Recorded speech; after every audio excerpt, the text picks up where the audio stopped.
Hey, folks, here we are. We might be drunk. We're back. We got an old fave here. Yeah, excited for this guest today, David Cross. I mean, not to nerd out here, but like, I hate the word like comedy education, but like Mr. Show was huge for me though. It was like a huge show for me. It like taught me like, it was like cool comedy to me. Yeah. Well, when I first saw Mad TV, I had the same feeling, the same sense, I guess, that something special was happening in front of me. That was a huge. I rewatched some of the sketches today because just to in anticipation of having you on. I was like, man, they hold up. They're great, man. They hold up. There you go. Well, it was a different time too. You could get crazy back then. Yeah. Well, there's definitely stuff on there that somebody will point out every once in a while. There's that thing that people say like, "Hey, couldn't do this today. Couldn't make that." But there are truly there's a whole thing with Muhammad.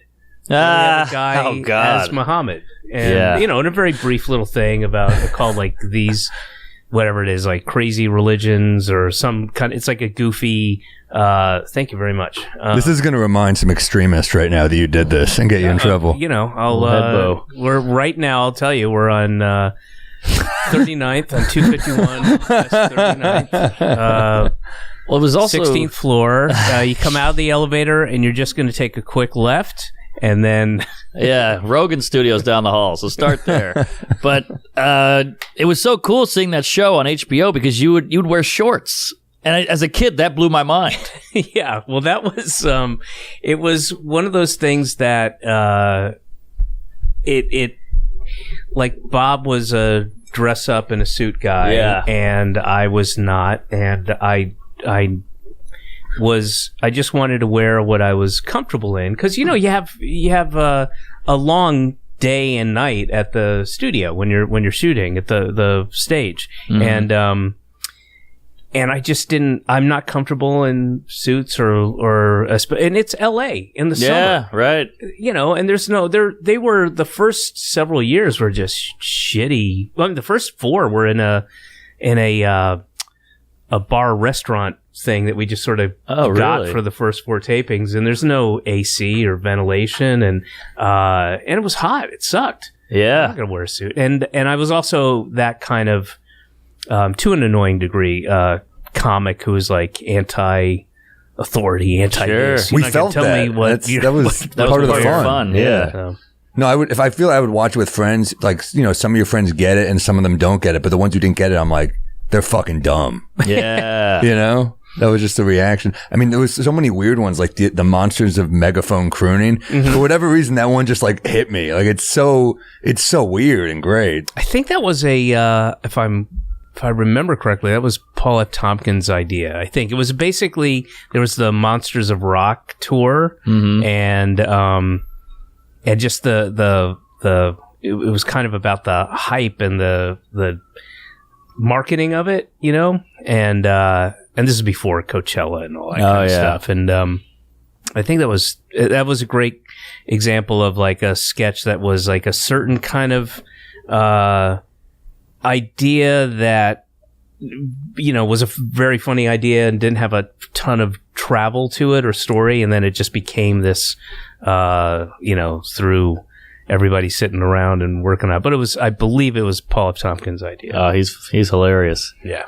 That was a great one. You must have had a ton of pushback from like suits on that show. Zero. Really? Zero. We had one note, which we took over the 4 years. We had one note, and you got to keep in mind this was early mid 90s, and HBO wasn't that established outside of a handful of things. I mean, like Dream On was a big show. I love Dream On. And but they didn't have a ton. It was pre Sopranos and obviously Game of Thrones and Sex of the City and all that kind of stuff. So they gave us whatever it was, the comedy block with Chris Rock, and I think we followed Chris, and it was Fridays at midnight and anything goes, and they told us like.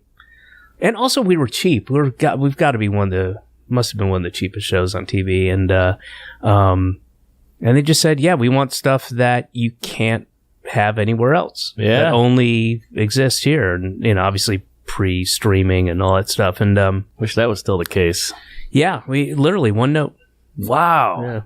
Yeah, I mean, 4 we do a years. Jimmy Fallon spot, and it's like, cut that, that, and you're like, what am I doing here? Yeah. Yeah. Oh, yeah. There was, I don't remember the entirety of the episode or but it was Bob and I looking back when we come out in the intros and we're looking back at our upbringing, and then I play my dad in like this like 1920s like raccoon coat and 23 skidoo thing, and Mary Lynn Rice Cub is my wife, but it's so it's my dad and so it's me as a little baby, and my dad, in air quotes, me, whatever, is giving a lot of attention to the baby. This little baby, a plastic baby, clearly a plastic baby. And Mary Lynn's like, what about me? What about me? I'm like, but look at this cute little thing. Look at this adorable little baby. And she goes, fuck the baby, and throws it down on the ground. And the sole note was, you can't say fuck the baby. Nah, you can throw it. You can throw it, and you can say screw this, or whatever it ended up being. Who cares about the baby? Forget this baby. That was the one note. That was That's it. so weird about comedy and notes. You can be like, I'm going to kill myself. But then if you're like, so, gay people, huh? They're loud. But you're like, ooh, the gay loud. Yeah. Like, well, that was a joke. The killing themselves is probably true. Wait, are gay people loud? Well, I just threw out something. I don't.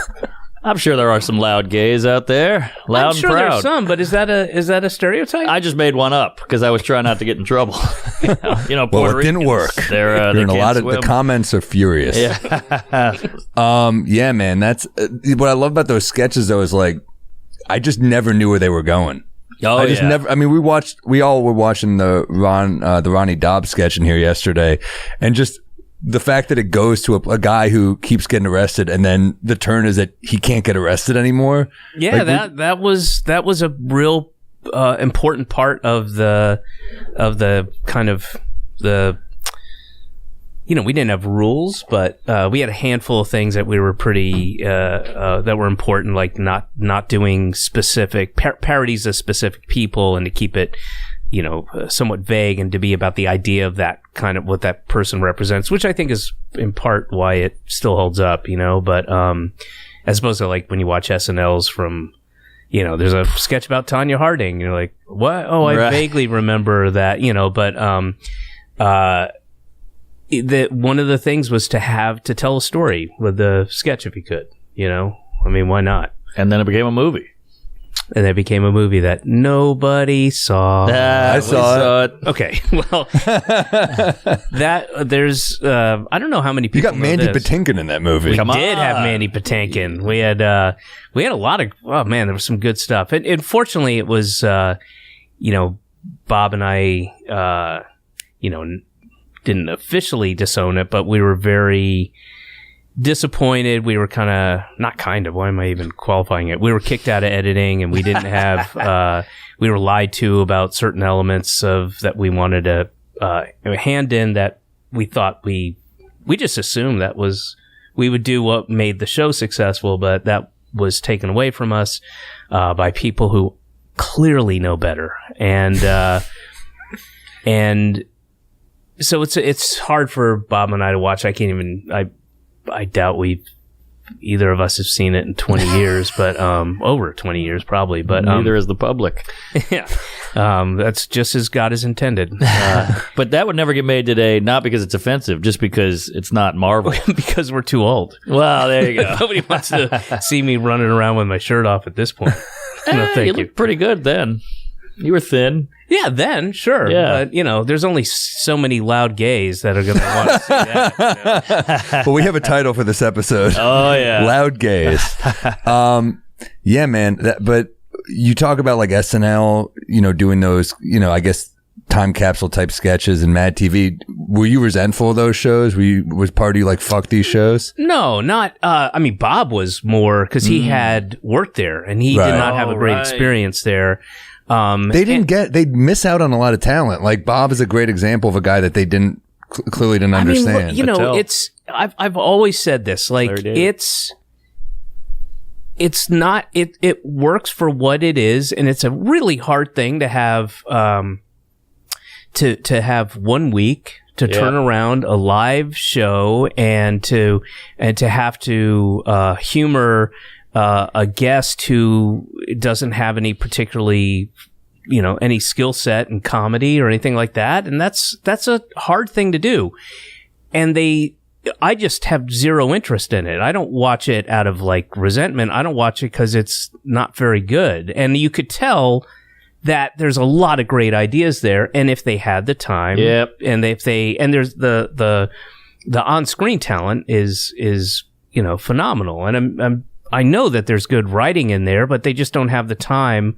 But that's not what they do. That's not what they're. Part of the fun is how quick it has to be flipped over. Well, fun is relative, I guess, but it's just not. That's not for me or people like me. It's for the people who watch it, and there's a lot of people. It's for loud gay people, I think. It's for loud gay people, and that's not me anymore. Not since the therapy. That's more broad. But you've got a Bob at SNL. I mean, like Tim Robinson. That's another example, right? His sketch show is hilarious, but was he SNL? He's an SNL guy. Oh, there's so many examples, guys. There's so many examples. But that's not the machine they created. They created a lucrative machine. And that machine works a certain way, and I have zero interest in that as a comedy writer performer. That doesn't interest me at all. But I mean, it works. Yeah, still on.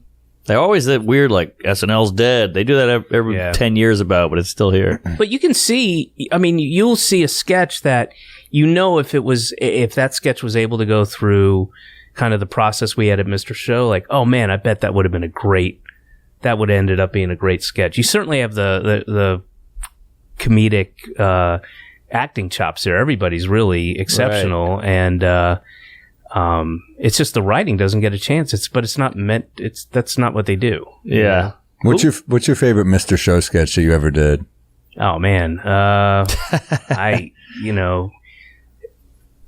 there's so many. There's some that have a really great memory attached to it. It was really fun to perform, or shoot it. Some that were fun to write. I think there are a handful of like kind of perfect sketches. I think my favorite, and I'm biased because I wrote it, but my favorite one that just has everything is the prenatal pageants, where the prenatal baby, they have it's the southern kind of 3-year-olds and 5-year-olds pageantry stuff, and the acting in it is great. Bob is tremendous. The idea is fully realized. There's a lot of funny stuff in there, and poignancy, which I think are we supposed to watch this? Wow. I don't remember this one, but aren't people listening to this? No, it's video too. Watch it. All right. We get a lot of video. We don't have to watch the whole thing, but it's fun to see it. That's the. Oh, I see. Oh, that's great. That's the TV show thing. That's not it. Oh, this is not the pageant. You're slipping, Salacuse. It says prenatal pageant. It does say it, yes. I think, we had a lot of transitions and stuff, so you never know what goes into it and what. And who was on your writing staff? Any notables? Well, I mean, we had Paul F's great. Paul F. Tompkins, Brian Posehn, Dino Stamatopoulos. Oh, wow. Jay Johnston, BJ Porter, Scott Aukerman. We had various people throughout the years that would come and go. Bill Odenkirk.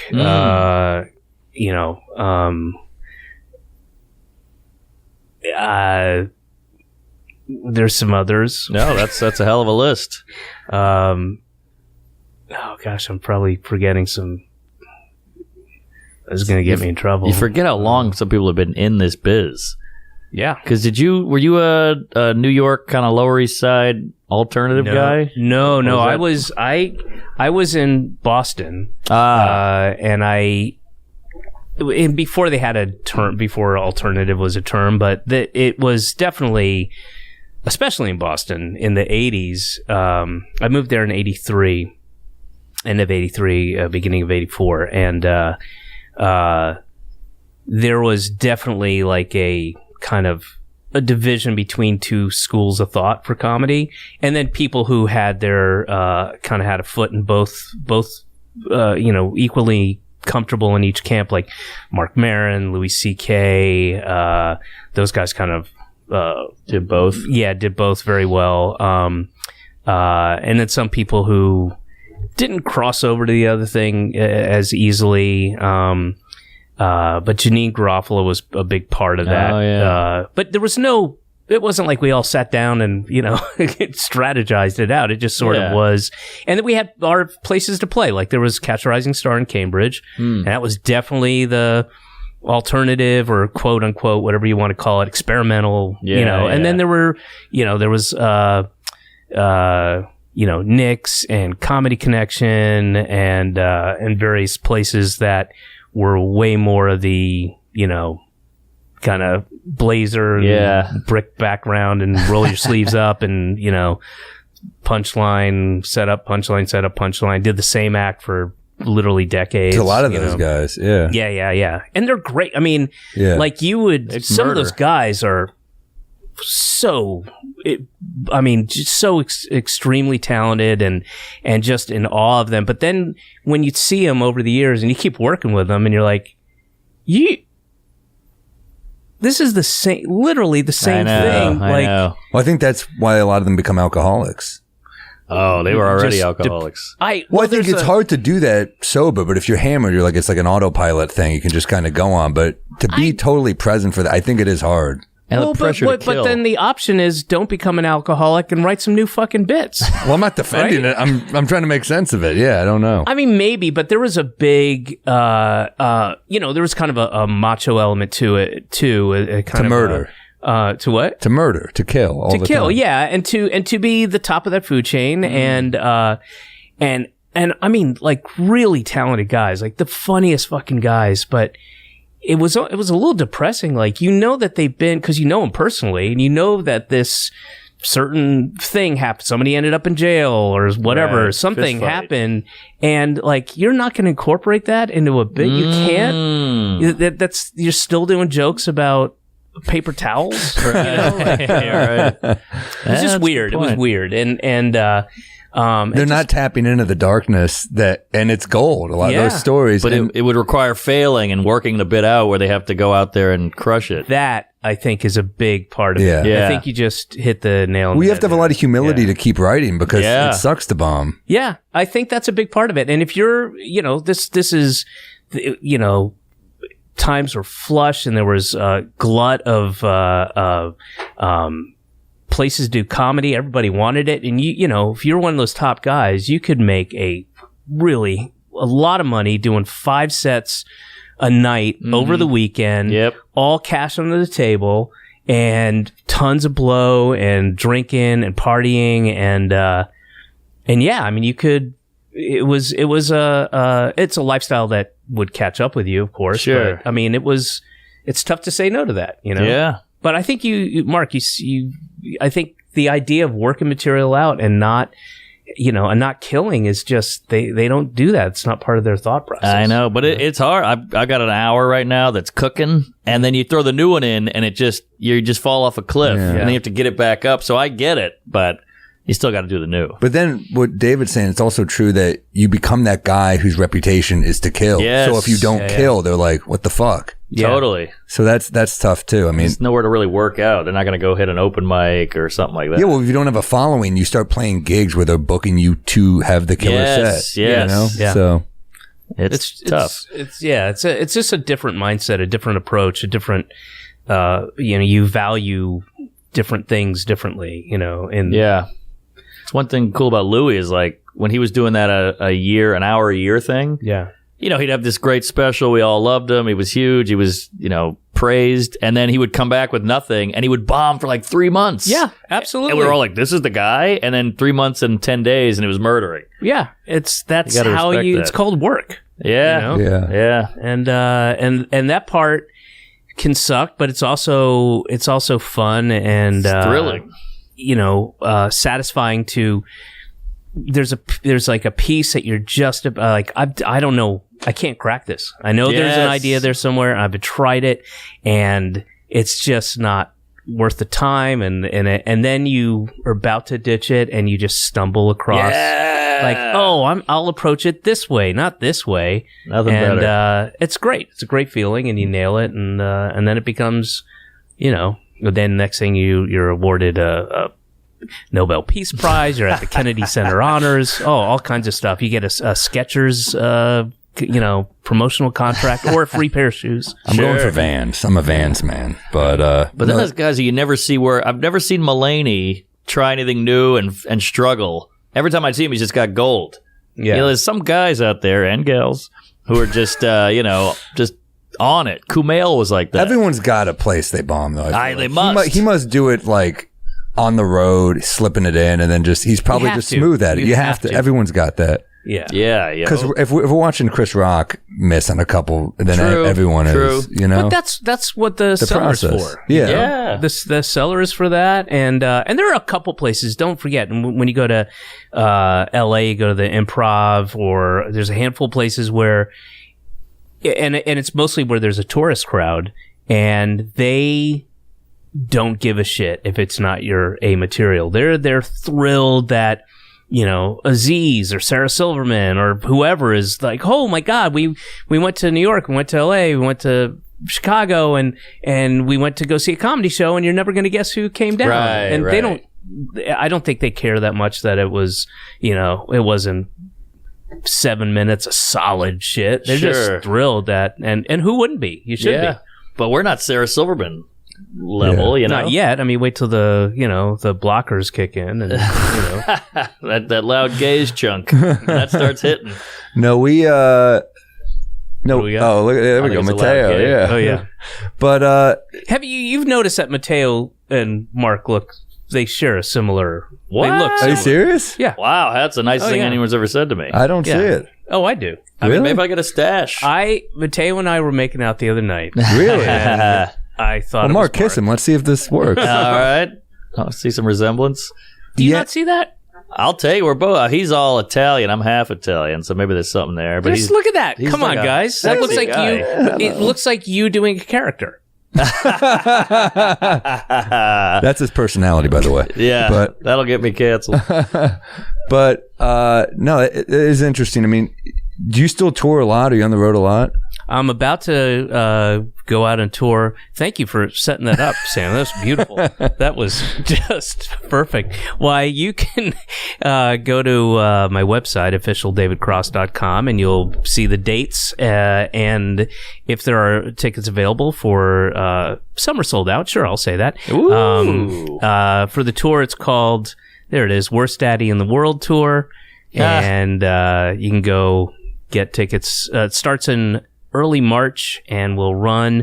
The first leg is up, so please if you don't see your city or town, I will be going to more places in Canada and Europe as well, so don't get upset. We will be putting the second leg dates up shortly. But yeah, there's the first leg that goes from March into June, I think. A lot of great rooms here. Talia Hall. Oh, yeah. Good stuff. Danforth just did that one. That's Love a hot Danforth. one. Great room. Which city is that? Toronto. Oh, I recorded a CD there. Oh, wow.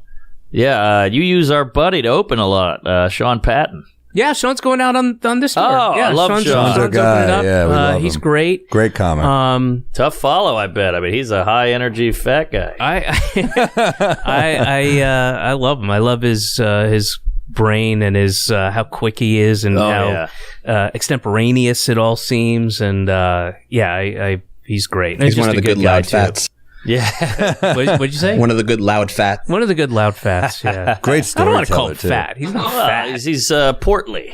Yeah, he just got out of a relationship. He looks good, ladies. There you go. He looks very good. Did that not? Yeah. Oh, I didn't know that. Yeah. Oh, I that's did the too open bad. relationship, which always works. Yeah. Oh no. Jeez. Yeah. Oh, that's a bummer. I don't know if we should be saying all All this. right. She's got a ukulele. She'll be fine. But we love you. And we love Caitlin, too. She's Really a good egg. good people. Yeah. Because Sean likes to booze. Yeah. And I think you like a nice I do. adult beverage every now and then. I met you in a bar. You definitely won't remember this because it's many years ago, but we were in a bar. The year was 1999. No, but the bar was the Blue Oyster. You were just hanging there. You were just having a drink, and a show popped up, which, like, I'm sure if you're a comic, is your worst night. You're like, I'm going to get away from this one night. Can I take a guess? Because this has not happened too often. Yeah. Was it Parkside? No, it was actually, but it was Lower East Side. That's a great bar. It was that is a classic, but. Because that happened to me. It hasn't happened very often, but I remember being at Parkside and I'm there drinking with some friends and like, all right, we got are you here for the show? We're gonna get ready. Like, oh no. You want to do a set? Oh no. Well, this night you did do a set, and I thought, you were just having a beer, and they were like, "Do you want to go on?" You were like, "Yeah, all right." And I was like, "Damn, that's a comic." His night off. What bar is this? It was on First and A, I think. I don't remember the name. Mars Bar. I don't know. No, that was Second and A, maybe? Second and A? It was that area. Yeah, that would be the... What library doesn't have stand-up? No, I did a Parkside Lounge. Wait. Was it 2A? Yeah. Upstairs at 2A? Yeah, that's what it was. That must have been it. That was it. Well, that was I used to live across the street. So that was, one of 3 regular bars that I'd go to. So yeah, that makes sense. There's always a show there. Feels like every time I walk by, I see people sad that they have to listen to comedy upstairs. I did a show once at Parkside Lounge. I was like brand new to comedy, and this guy ran a show there. I don't remember his name, but he hosted a show. There were good comics on the show. He has a full-on racist meltdown. It was like a Michael Richards thing before Michael Richards. He just starts chanting the N-word. He walks the entire room. Wait, he was a comic or he was putting the show together? Both. Oh, dear. Yeah, he just goes on a full-on screaming the N-word, chanting it, and everyone's like, what the fuck? They walked out one by one, saying, no one was left. And then he said he was going to throw me on. And I'm just sitting there, and he walks over to me, he goes, yeah, it didn't work. And I was like, what, you thought that was going to work? Oh, that was a bit. Yeah, he thought that was like performance. He thought he was like doing some like performance art thing. And I was like, yeah, you should have run that by someone. I can't believe you saw Sean Patton. Brutal. Jeez, that's crazy. There was a lot more performance arty. Remember, what was that place? Rafifi? No. You see I saw Jimmy Fallon there years ago. It was on A and second. Or first, A and first. Oh, Faceboy had an open mic there. It was a famous bar and had an upstairs. There was always celebrities in there, but they had what they called the art A stars. And first would have been like it was the library. No, I know the library. It was across the street from the library. So Double Down, or I know that one. No, it was a couple doors up. It was 2 floors, but it had a. Oh, it's the Irish place, the Mary O'Malley's or whatever. They had a second floor. Okay. It used to be something. It was like Anyway, I'm going maybe that's way back. Something like that. But yeah. There was a mic. There was these guys called art stars. That's what they called themselves. And there was all these performance artists. One guy would do slam poetry. One girl would do the vagina painting with the brush. No, thank you. It was the whole thing. And then I'd go up as a traditional stand-up, and they were like, square, dork. So that was those rooms would have a way of making me feel uncool. Oh, yeah. Because I do a lot of like set-up punch jokes, too. So if they're not working, you're just kind of like, well, listen, guys, nobody is not going to like your stand-up if you have a traditional thing. Nobody at those places are going to go, hey, this guy just said a setup, and then the setup had something funny at the end of it. I know, but that's in our head for some reason. That's how you felt. Yeah. It's not. I think if you're funny, you're funny. I agree. Yeah, because there was we weren't secure. Now I feel comfortable in any room, but there was a time when I was like, oh, I don't do this room. I'm more of a club comic. That was actually something that we ran into when this is going a little bit further back, but in Los Angeles, that whole out of the Mr. Show, that whole crowd, and when people started, when the New York Times wrote about alternative comedy, somebody came up with that thing, and that became a thing. And now there's and the Larry Sanders Show has Janine Garofalo and Marilyn Rice Cub and Bob Odenkirk and all that. Well, it suddenly became a thing, and then getting either friends of ours or people that we admired that were, more traditional comics, come on down, do the show. And this happened a bunch, and people would be really nervous. They would had that thing in their head, like, Yeah. what am I? There's it's like, what is it going to be filled with punk rockers having a mosh pit? You know, right. like that attitude, and we're like, it's going to be fine. Nobody gives a shit. Just be funny. You're funny. It'll be fine. Don't worry about it. I know. But don't you think that some people thought your comedy style, like this show, was so original and kind of a cool vibe that maybe that you look down on a more traditional style?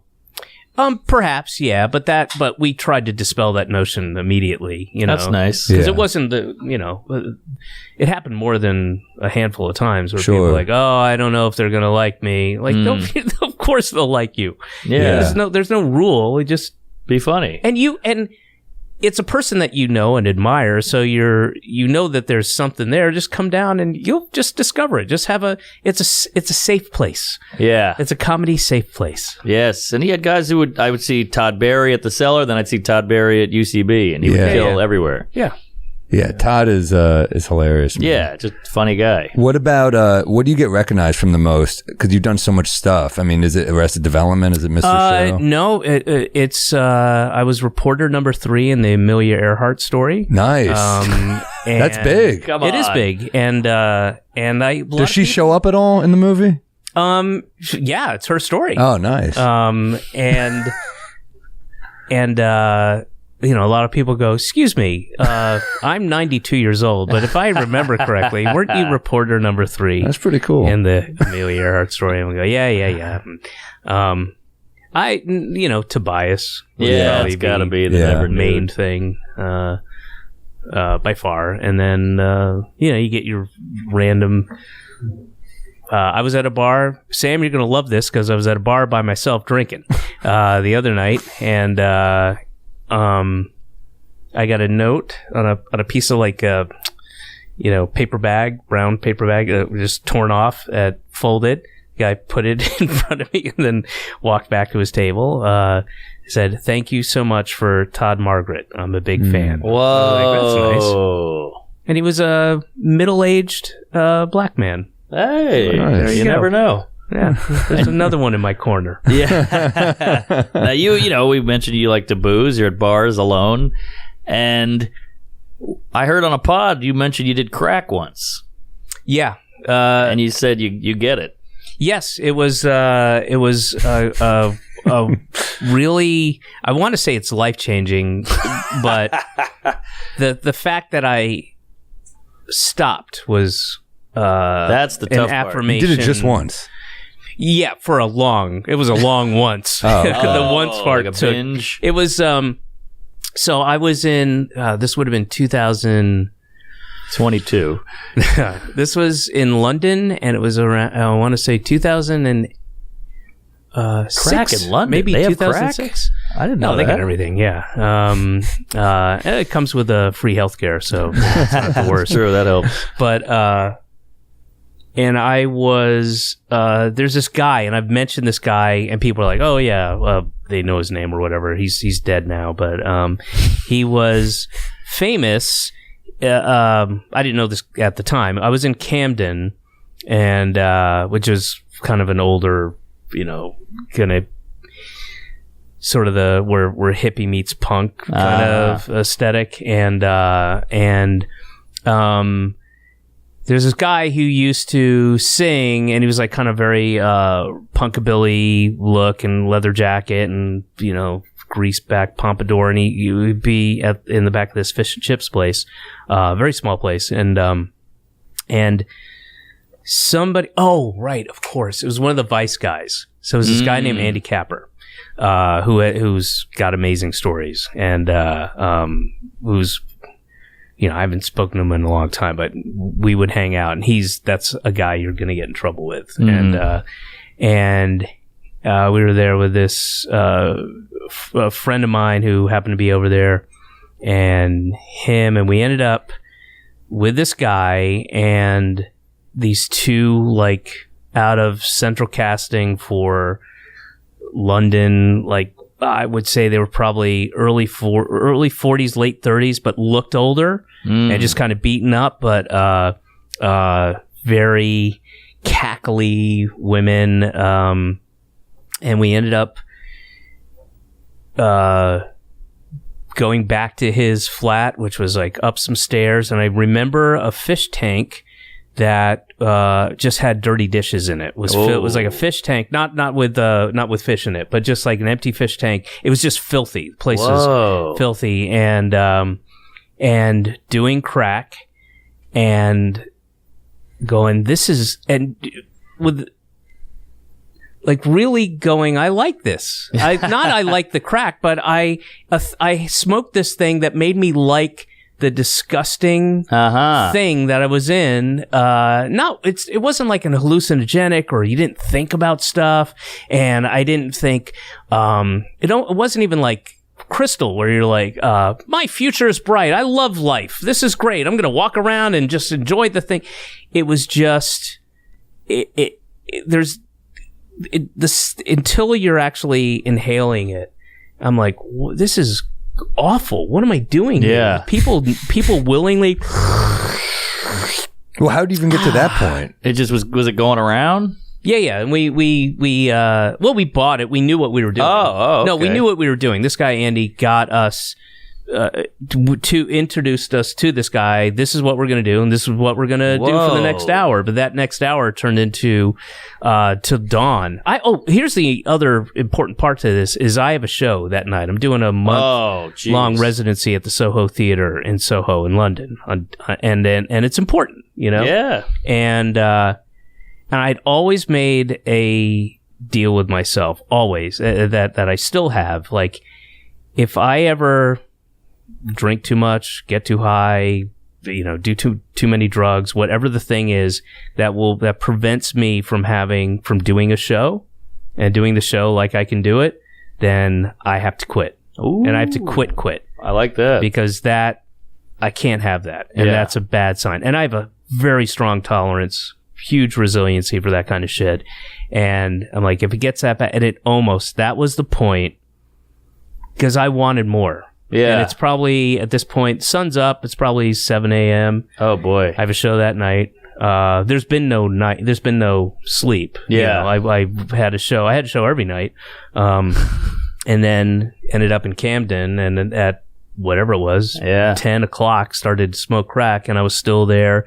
And I'm all money. Like, I got money. Here you go. What is it, 50 pounds? Here's 50 pounds. And I got 50-pound notes, and I'm happy. I love it. Yeah. I'm in this filthy thing with strangers that I can barely understand them. Are you guys talking, or is it just kind of silence? I don't know. Maybe. Yeah. I don't know about. Yeah. I don't know what it was, but can you describe what crack feels like? Because we have some. If you need it. It wasn't hallucinogenic. It was the closest thing I can compare it to is kind of like a little bit of crystal meth, where you're not like totally jacked. Yeah. And everything has a little bit of a shine to it. And like everything's like, you know what? Like if I ever had crystal or any kind of like meth or something like that, or like Coke. Coke is like a not as good version of that. It's I do like scotch and stuff. Paper plane. I want to try the scotch. Sorry. What's paper plane? Oh, you've never had one of these? Here. No. Let's make them a paper plane. This 3 papers. But also, I want to try the Glenmore. We have a scotch that our whiskey partner Christopher Hart sent in called Glenmore. It's from the 1970s. Yeah. So we want to try it. He sent us all kinds of cool shit. He sent us a bottle that was like rectangular that men would put in their briefcases. Oh, yeah. I mean, it's really cool old shit. Do you want to try the scotch? I'll take a taste. I just want to try a little. Yeah. No pressure. No, it's not. I'm sorry, we didn't mean to interrupt the This crack. guy did crack. So what happened with the show? Crack. It's an upper. It just is the kind of thing like where, you know what, I'm just going to hang in tonight, and then you do a little meth, and you're like, you know what, fuck it. I'm going to go out. I'm going to go have a drink, and it just makes, I have a tendency to be antisocial and just be like, nah, I'll hang in. And then I would just go out. Of course, this is a different person I'm describing. I was single. I was in New York. I wasn't married or didn't have a kid or any of that. And I was kind of on top of the world. And, and I was in New York City with money. So, hell yeah. It was a different circumstance. Thank you. Thank you. So it was similar to that. Hey, to crack. Yeah, I mean, as long as you don't get addicted, I say give it a shot, because I've always wanted to try heroin, but they say one will get you addicted. That is smooth. That's all right. That's pretty good. It's no bodega cat, but it's not bad. Not as good as our whiskey. Yeah, we sell our own whisk. Do you? Yeah, we got our own hooch. How do you do that? How did that happen? We just said we wanted to make whiskey, and A distributor hit us up. yeah. So you don't truly make it. You just No, we push just it. hawk it. You just We got a hawk it. label. We label Yeah. it. You got a label, and you're selling Yeah. the label. Yeah. Excuse me, but we got a commercial It every sounded week. like a bodega cat there. What the hell was that? Little queef. But yeah, all right, so That's a crazy story, don't do man. crack, folks. Yeah, don't or do it just once. Just stop, just once, and Yeah. that's the thing. I would have kept doing it. It really. I get it. I mean, I get Yeah. why people. It's terrible. It would just destroy people and families. And, Sure. And it's the kind of thing that I imagine it's. You're. If you're in the setting where you're doing crack and you don't know anybody and it's dangerous and you should be suspicious of everybody, but then you take that crack and that all goes away Right. times 10, Yeah. and again, it's not like, oh man, this is really cool and interesting, or even like getting high where you're like, oh, I'm just chill and relaxed and I'm enjoying this. I'm hearing things in this song that I didn't hear. It's just, it really just feel good. it feels great. I was in a really weird, bleak, strange setting that, as the sun came up, had a little bit of like, it's almost like after a one night stand, and you're not drunk anymore. Yeah, Like, yeah. Oh shit. Been there. But your friend Andy must have known he was putting you in a situation that could have ruined your life, right? No, I When he took went you to into that it back room. willingly. It wasn't a surprise. He didn't like blindfold me and, go. Also, if he's willing to do it, he probably doesn't have the, in the moment awareness, right? I would think. I was totally willing to do it. Yeah. I was like, sure. And I'd never done it before. And I'm by nature, I'm a very curious person, and I'll try this thing, and I'll eat anything, and I'll try this once, and I'm one of those guys. And I was like, yeah, fuck it, I'll take it. And I had a predilection for drugs too, and my responsibilities were to nobody but myself, and just Yeah. like, oh, I got a show in 22 hours, whatever, Right. And How was that show? it was fine. It was Yeah. fine. You mentioned the crack? I probably. I would assume. I would imagine. Yeah. Yeah, not like those 80s hacks in Boston. They wouldn't have said anything. Just done the same act. But yeah, good for you. I mean, if you're going to do crack, you got no kids, you got no responsibilities. You're in As I said, this another was a long country. time ago. It was a different person. Yeah. I mean, if you offered me crack right now, of course I'd have to think about it. But I wouldn't. Salamanca? Bring it out. I'm all out. Well, what does it last? Like 2 hours, I'd say? I don't know. I don't think that much. Oh, okay. I don't. I mean, we probably Yeah, but you keep going. Is the problem, that's right? the problem. probably bought. Oh gosh. Because we had to get it. It wasn't, the guy didn't have like a briefcase full of it. It was, but this guy was connected. And so I don't remember if somebody went out or somebody came to the door. I just don't remember. 'Cause I remember watching The Mole People. Remember that movie about the guys in the subway? And I was always like, how could they live like this? It's damp, it's rats, it's shitting in a Dark bucket. Days? Dark Days, Yeah, but they're all yeah. on crack. Yeah. So you can live anywhere. It's like you said with the You can. dishes You in can. the fish tank. It's like That's virtual reality. That's an Right? image It's like that's those like goggles. That's an unforgettable image. I know. It's, Yeah, I remember that quite well. It's one of the few things I remember outside of the I have a vague overview of it, but one specific thing I remember is, there's a fish tank, empty fish tank with dirty dishes. That's impressive almost. And also, it was such a small place. I mean, the whatever kitchen there might have been would have been one of those tiny, shitty, like a sink and a, I don't know. Yeah, it was pretty bleak. But I guess that was this.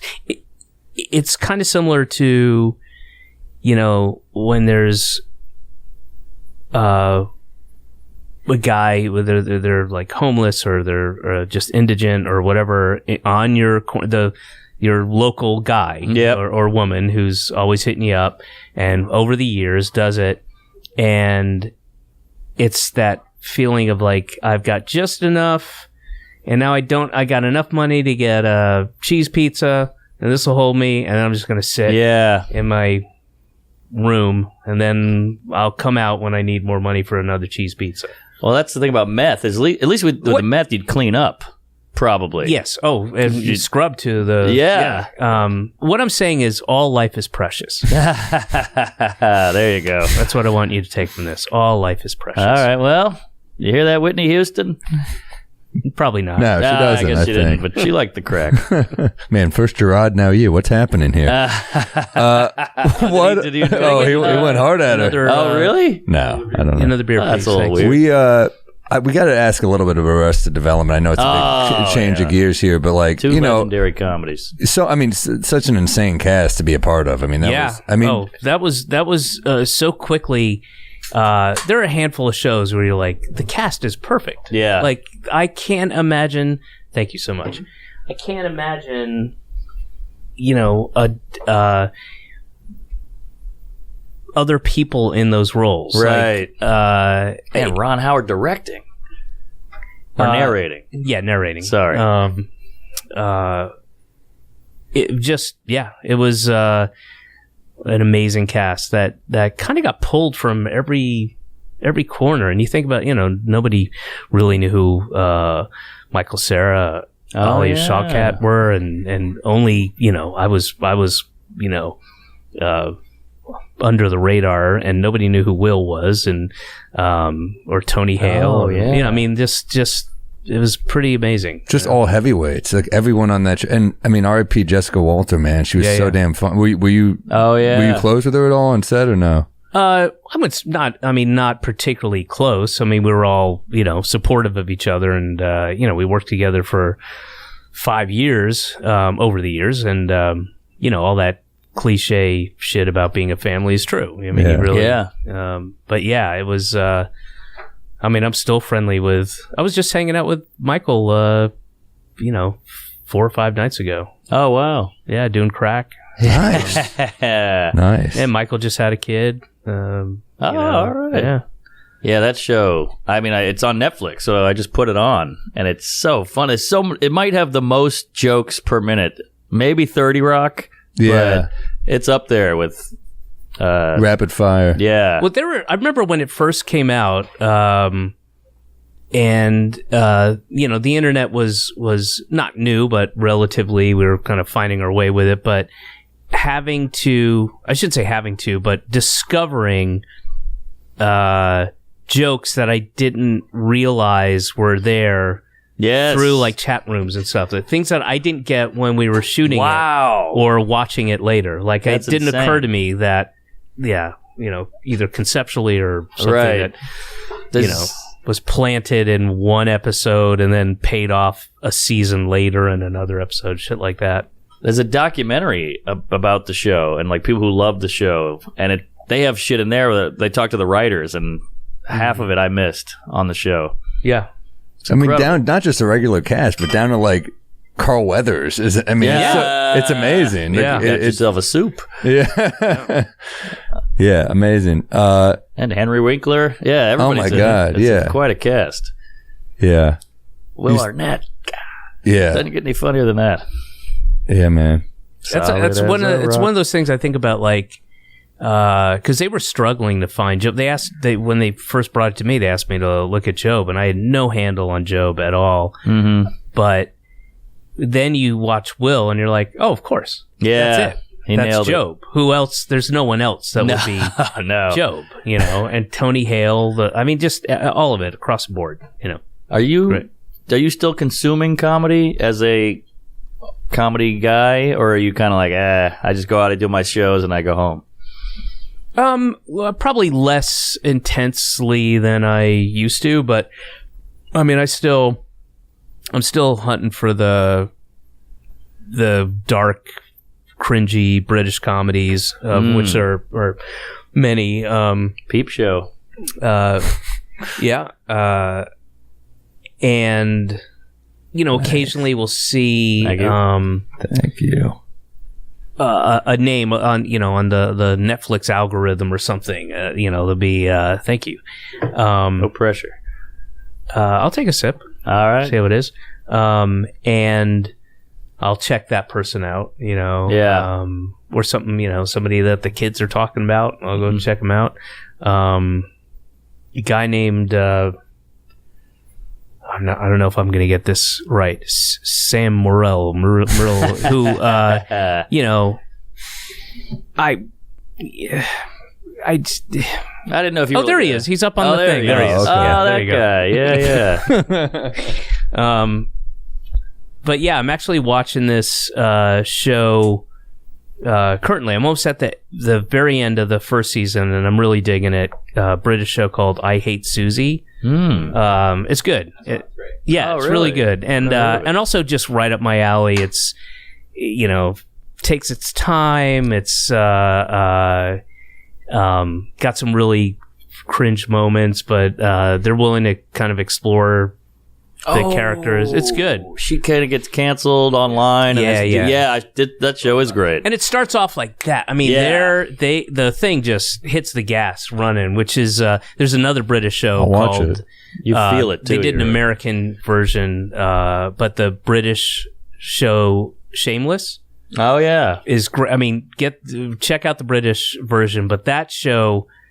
I mean, it starts. It just boom. The story's going. Is it similar to the American? I've seen the American. I haven't seen the American. I read the script for it, and I remember being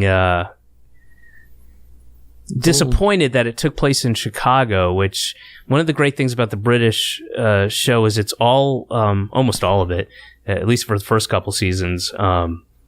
Are just take place in this council flat in Manchester, and there's a pub, that they all go to, and there's like a little off license bodega type place that they go to, but it feels like they're trapped there, and I was like, they put it in Chicago, and like you can escape in any way, right, good point. Easily. You can get on the L train, whatever, And the American version is kind of dramatic. It's more like family lovey-dovey, where this seems more like a comedy. It's comedy. I mean, there's some moments of poignancy to it, but I highly recommend it. That's a show that just, starts.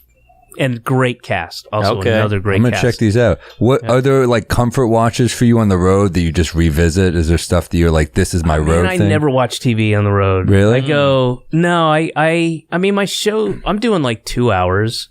And wow, that's long. Yeah, it's indulgent, and I shouldn't. And at some point, we'll see how it works out with an opener, because usually I go out and I just do like an hour and let's say an hour and a half, and then I'll come out for like an encore, sometimes a second encore, and by then I'm kind of, half in the bag, and I'm just sort of shooting the shit and loving it. You know what it's like when you're on stage and you just kill it. Like, we dick around at the end too, but it's usually like, give us a current topic and we just riff, exactly. Whatever. Yeah. So I think it's a good thing that I got an Sean opening. It's going to make me be a little more tighter. How long do you have him do? Just 15. So that's one bit.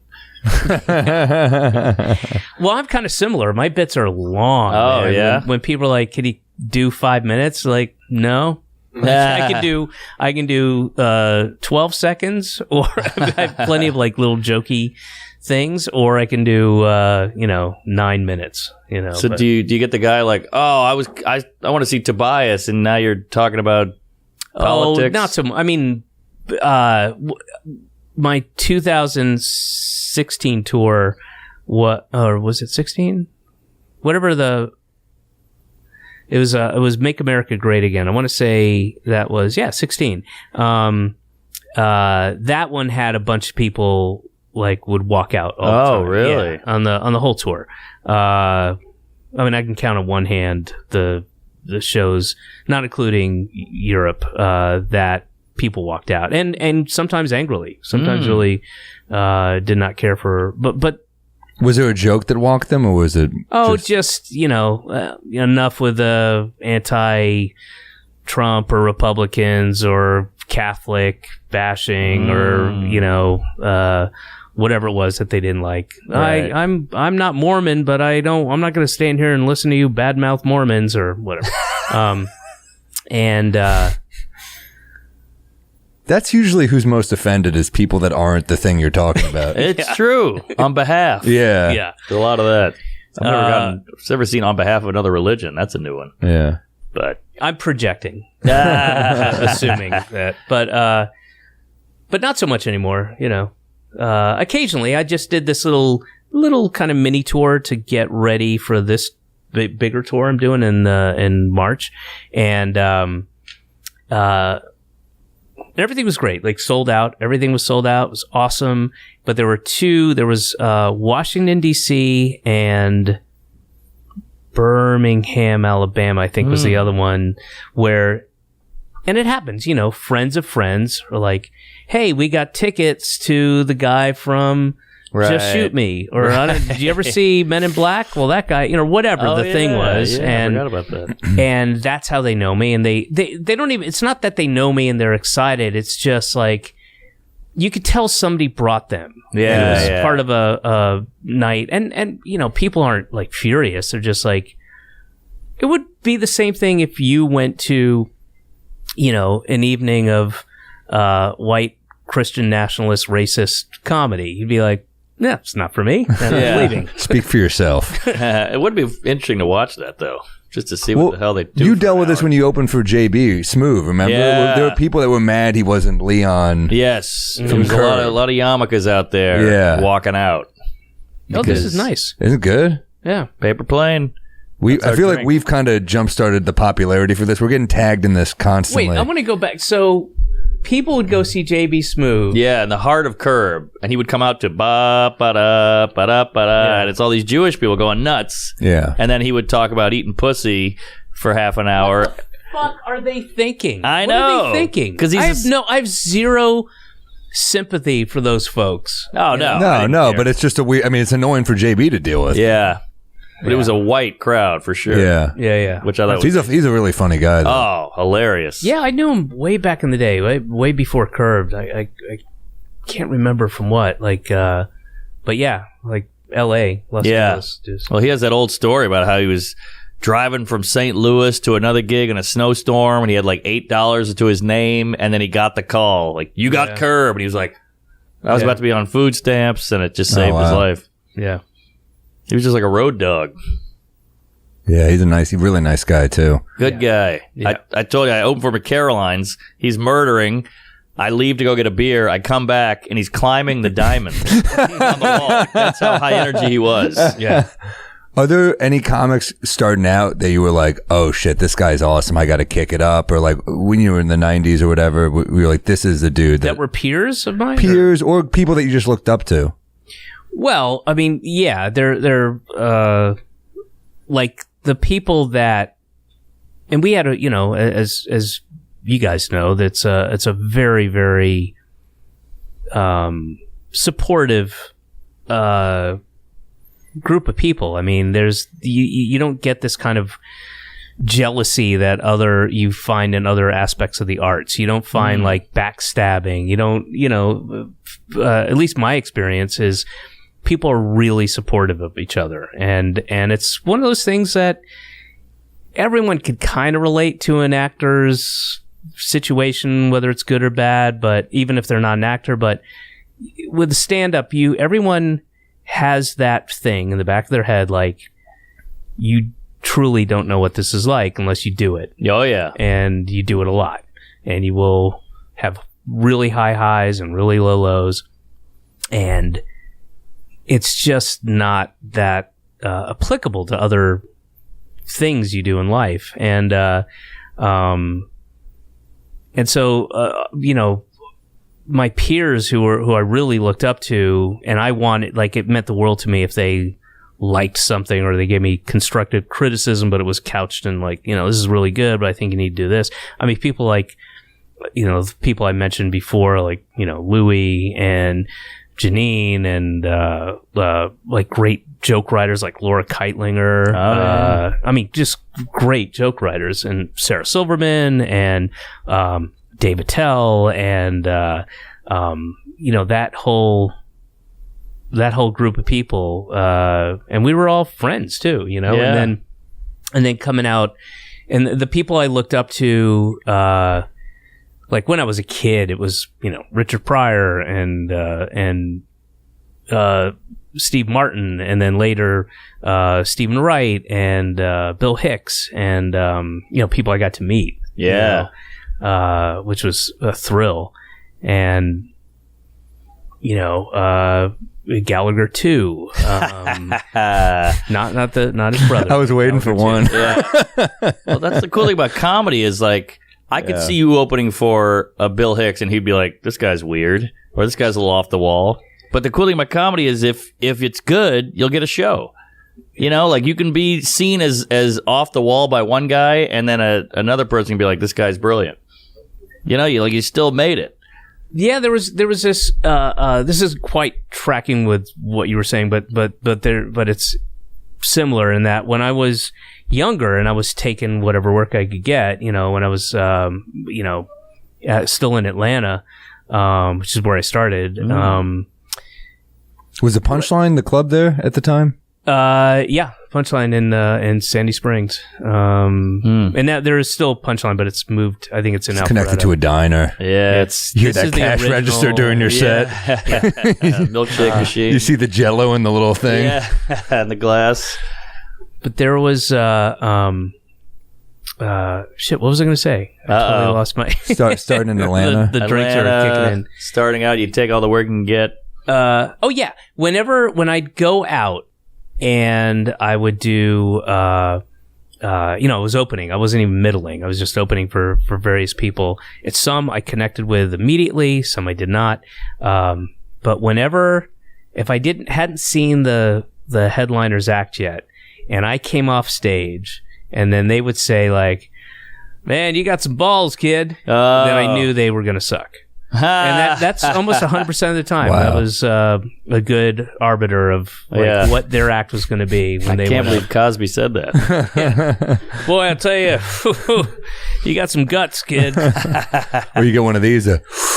Yeah, exactly. Yeah. That is. But do you remember opening for anyone that you were like, oh, that's a fucking killer? Like in Atlanta? Someone that give you a kick in the butt, like, oh, this is what it's like to be a headliner. Because that was a room, that Punchline. That old one? My gosh, no. Not really. And that's just luck. That's just, there were so many people coming through. And there were two main clubs there. There was Punchline and the Comedy Spot, which isn't there anymore. And yeah, I didn't have the luck of, but we'd also go. We'd go when we weren't working and sit and try to get half price drinks or whatever and sit at the bar and just watch comedy. But nobody that kind of kicked my ass like that. In Boston, yes. When I got up to Boston, there were many people who were you seeing Stephen Wright when you just got there? I never saw him do stand up. No, he's actually in somewhat, he was responsible for his manager.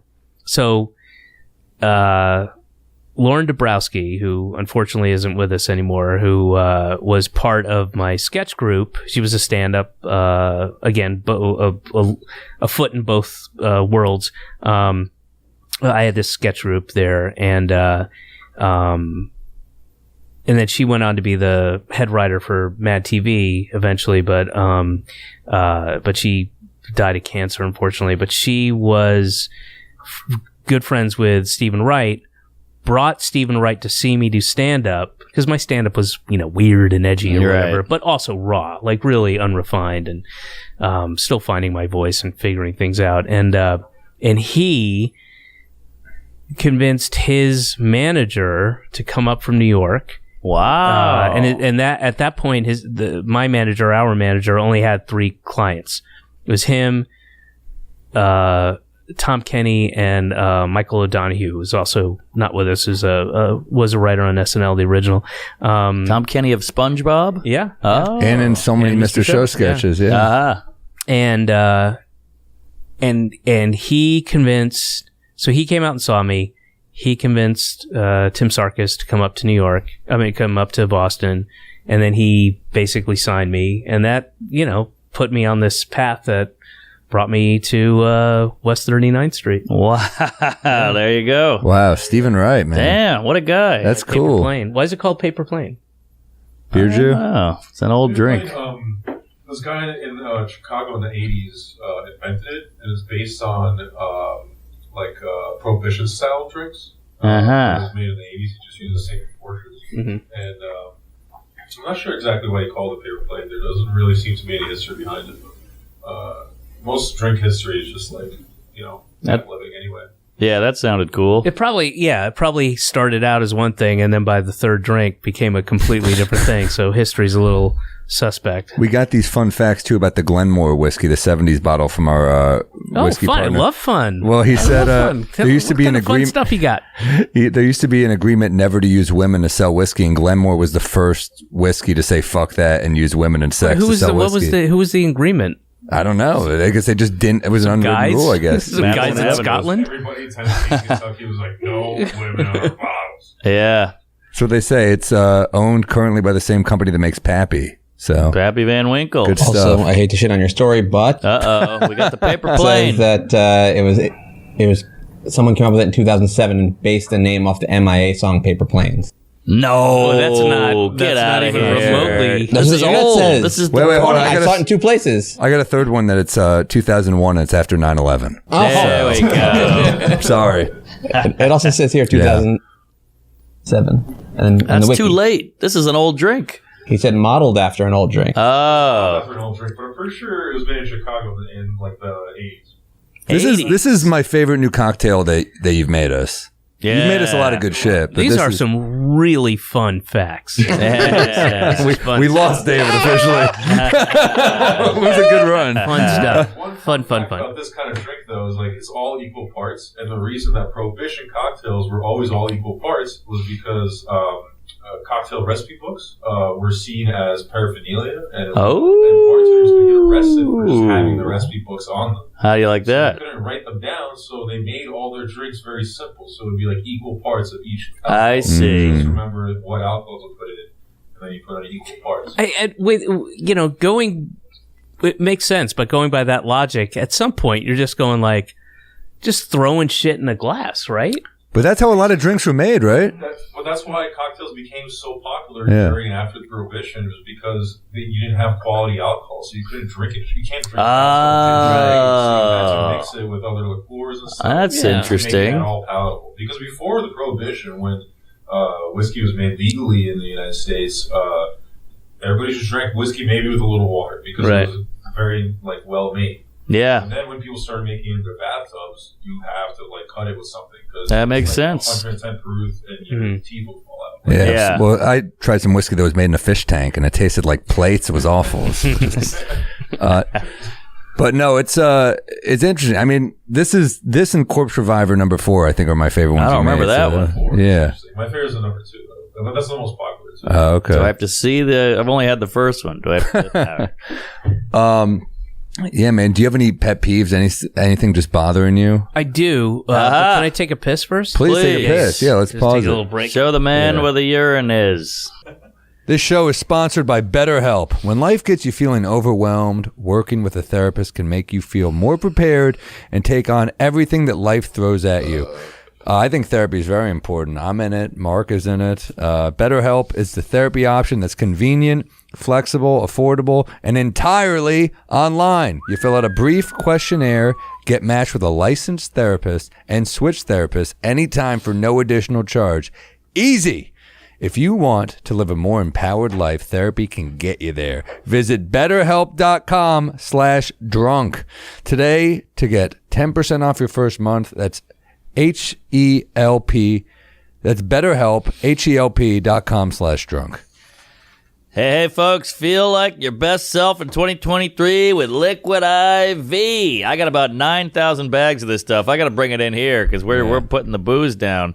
In just one stick, you get 5 essential vitamins and 2 times faster hydration than water alone. My favorite flavor is the strawberry. Very good, tastes good, goes down easy. Use it first thing in the morning before a workout when you feel run down, or after a long night out, or on long flights. I love it. I drink a lot. We both do, so might as well put one in you. Get those vitamins and nutrients going, because Lord knows that poison will take it out of you.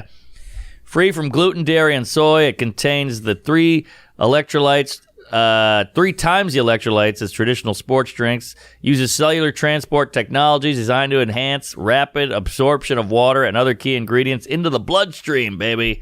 Grab your Liquid IV in bulk nationwide at Costco, or you can get 20% off when you go to liquidiv.com and use code DRUNK at checkout. That's 20% off anything you order when you shop. Better hydration today using promo code DRUNK at liquidiv.com. Tell your Valentine to skip the chocolate, roses, and romantic music this year. All you want for Valentine's is Displate. Get your own artwork printed on a one-of-a-kind metal poster that takes 20 seconds to install. Oh, wow. Look at this bad boy. Oh, my God. Good poster. Really seems to care. Triple Lindy. Oh, my God. Love that. 20 seconds to install here. They have millions of designs available and officially licensed designs from Star Wars, Netflix, Call of Duty, and more. I mean, look at this. This is perfect. You get Rodney's sweet behind doing that Lindy. Yeah, love it. You're a melon. Oh, he'll tell you. You're all right. You're all right. Your poster comes with a magnetic sticker, so you could just pop it on the wall and hang your poster. No power tools, no wall damage. Easily switch out a new poster in seconds. Click the link in our description to see some of our favorites and get yours ready to hang a piece of art. Save 22% if you buy 1 or 2, 33% off if you buy 3 or more.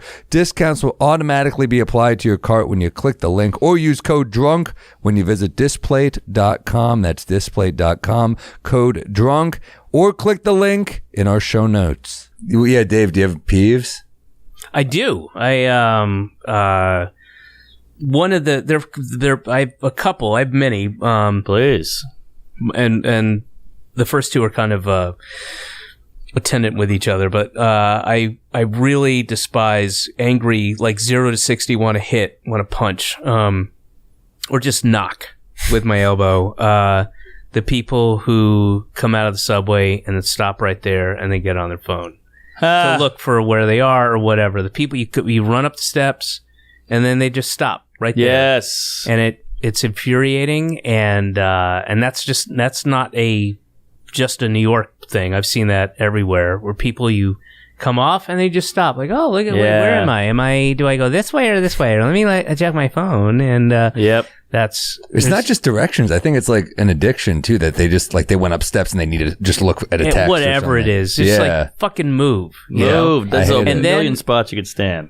Kind of similar is, and they're both the idea is like I'm not thinking about other people. Yes, and it's the when you're in a line, it can be small, it can be long, at a place to order something. When you get to the front of that line, or whatever that thing is, deli, sure, coffee plate, whatever the thing is, and the menu's right up there. There's no mystery. There's nothing's hidden. And then there's a long line. You've been in it. Right. And there's 9 people behind you. And then you get up there like, yes. Oh gosh. Oh my God. Oh my goodness. Which one is, I think I want, is anything, do you have, yeah. I guess I'll get the macchiato. Do I want large or small? That's fucking like, that's crazy. You've had all motherfucking day to figure it out. Huge peeve of mine too. And this is the bigger peeve. It's not a long line, but it's a line of one person who takes forever. Yes. It's a long line, at least. That's what I mean. Like totally. It's just the one person who. Yeah. And that one person has been in line and watched people go up there. Yep. And it also speaks to just a general, that person is just not aware of other people and what they might be dealing with. Like, totally. and they're probably the first person to be like, "Hey, asshole, I'm trying to do this thing." You know? And I hate that shit. That happened. You were just in Nashville. We went to Hattie B's last time we were there, and I was like, I want the experience. The clubs that they get it for us. And also, Hattie B's you have a minimum. There's not a huge menu. Exactly. Yeah, right. So It's fucking figure the hot it out. chicken. That's what you get. You want a sandwich or a breast? Yeah. Right. But we're in line for a fucking hour. The clubs that they get it for us, I'm like, no, I want to go. I want to do the experience. It's fun. Wait in line for an hour. We get to the front. 6 women in front of us. They don't order together. They all pay single. And on top of it, they all were like, Yeah. Oh my God. That is Nightmare. Made us. We were infuriating. laughing. We weren't even mad. It was so annoying. We started laughing. Yeah. That's infuriating. Yeah. But you want to just go, I know what I want. Let me go ahead of you. But they never do. They like the window. They like that moment. It's just not considerate of other people. No. And there's this entitlement of like, well, I waited in line for an hour, so I'm going to take my time. Yeah, As exactly. opposed to, hey, man, this is a long wait. I'm going to make sure everybody else has, Right. slightly better experience, That's the only good thing about the airport. You go to the airport and they're like, laptop out, shoes off, belt, pockets empty. And there's always someone who gets up there and is like, do I have to take a laptop out? And that's why they keep saying it, which is annoying, but they have to do it. That's a pet peeve, actually, is not that in itself, but the attitude that some of the TSA people have. And You've got clear and pre-check though. I have pre-check. I don't have clear, but that's enough. That's fine. Yeah. But the thing where they kind of like are exasperated and roll their eyes, like, people take your laptops out and like, hey, dude, none of us here. We're all complying. You don't have to give this attitude. Nobody here has gone. I'm sorry. I've never flown before, and the whole thing is mystifying. But nobody's doing that. First of all, we're all in pre-check or whatever. Oh, yeah. So, but this attitude, like, people, listen to me. Okay. Yeah. We got it. Right. Yeah, the later boarding groups too. You don't want to be. That's why you want to be in the early boarding groups, not just to get on the flight, but those are the people that usually know what the fuck they're doing. Mm-hmm. So when you're boarding late, like you ever miss a connection, you're boarding late. These people are like, "Wait, what do I do?" I'm like, "You've never been on a plane?" Well, I think we can get away with. Let's get rid of the safety thing on the plane. We've all heard it. And no one's listening anyway. Everyone's got their earbuds in. I get really annoyed when I was watching the Giants playoffs game on. They mute the show. It was a fucking good game, and they go, guys, this is the seatbelt, and I'm like, dude, it's fucking. We know it.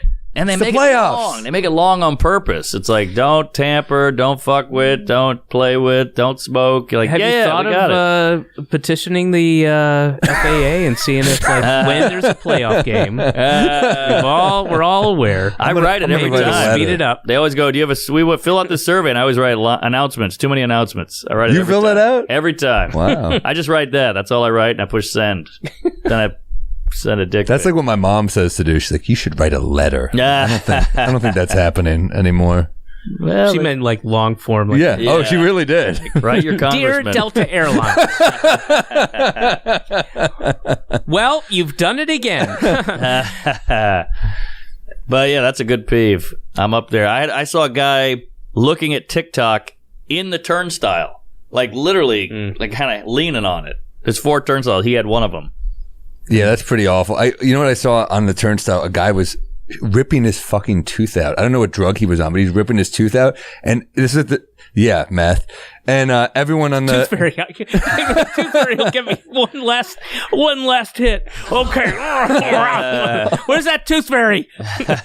But everyone was like, "What the fuck?" But not in a compassionate way. They were like, "You're blocking the fucking thing." Right. It's the most New York shit ever, where they're just like, "Dude, all right, I'm sorry. Rip it off in the corner." What compassion are you going to show a guy who's ripping off his tooth? Poor guy, you ripped your tooth out. No, and I don't mean this. I know it came off that way, and I should so, what kind of compassion would you show him? What would you do? Oh, I don't know. What do you think? Well, you can something. Do the tooth 2 feet away. Go sit on the bench and do the tooth. Something. I don't know. It was. That's a dark thing. You see so much dark shit in this city. Yeah. It's. But you know, it happens. It's out there. You can't avoid it.